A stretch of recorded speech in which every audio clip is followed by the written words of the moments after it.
ইনশাল্লাহ, যেহেতু আমার বড় ভাই আমার প্রধানমন্ত্রী আমাকে কথা দিয়েছেন, আমি 100% বিশ্বাস করি। এবং আমার এই রামেশার পাশাপাশি দেশে যত যা কিছু আছে উনি দেখছেন এবং দেখবেন, এটাই আমি প্রত্যাশা করি। আপনার যদি মনে হয় যে এখানে আপনার পার্সোনাল কোন আইনজীবী প্রয়োজন, হ্যাঁ, কিংবা রাখার দরকার এই মামলা পরিচালনার জন্য, দেখভাল করার জন্য, সেটাও যদি মনে আমার প্রয়োজন নেই। আমার বড় ভাই মাননীয় প্রধানমন্ত্রী আমাকে আশ্বস্ত করেছেন, আমি আর কিছু চাই না। প্রধানমন্ত্রী জনাব তারেক রহমান, তিনি শুধু মানে নিজেকে কিন্তু প্রধানমন্ত্রী, তিনি বাংলাদেশের অভিভাবক এবং আপনার সন্তানের পাশে এসে সে অভিভাবকের ভূমিকা তিনি রেখেছেন। এবং এইরকম করে এক রামিসা না, বাংলাদেশের আর কোন রামিসার জীবন যেন এরকম ঝরে না পড়ে, তিনি আমাদেরকেও সেইভাবে নির্দেশনা দিয়েছেন। প্রধানমন্ত্রীর কাছে, বাংলাদেশের সরকারের কাছে, বাংলাদেশের জনগণের কাছে আশা করি, প্রত্যাশা করি, এবং আপনাদের মাধ্যমে আমি এইটাই আপনাদের কাছে আশা করি।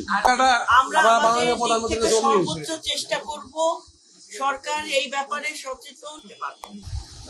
আমার হাত ধরে উনি নিয়ে গেছেন এবং তুর্কি ভরে, সেই তুর্কিতে মাটি ছোট ছোট হাত দিয়ে সেই তুর্কিতে আমি সেই মাটিগুলো ভরে দিচ্ছি, সেই দৃশ্য আজও আমার চোখে ভাসে। একে আমি বলছি যে আমি শহীদ প্রেসিডেন্ট জিয়াউর রহমানের সাথে একসাথে আমি এই তুর্কি ভরার তৌফিক আল্লাহ আমাকে দিয়েছিলেন। পরবর্তীতে তার সুসন্তান আজকে প্রধানমন্ত্রী, ওনাকে আমি মানা করছি যে আমি আসি, কিন্তু উনি না শুনে উনি আমাকে আমার কাছে আমার বুকে আসছেন, আমাকে আদর দিচ্ছেন, স্নেহ দিচ্ছেন, ভালোবাসা দিচ্ছেন, আমার বড় মেয়ের দায়িত্ব নিয়েছেন।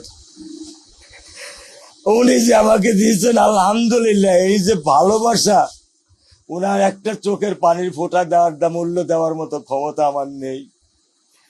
আমি খুব সাধারণ, কিন্তু আমি একজন বাবা, কিন্তু আমার এই বাবাত্বের যে কষ্ট, এই কষ্ট আমি মনে কোনোদিন আমি আর দূর করতে পারবো না।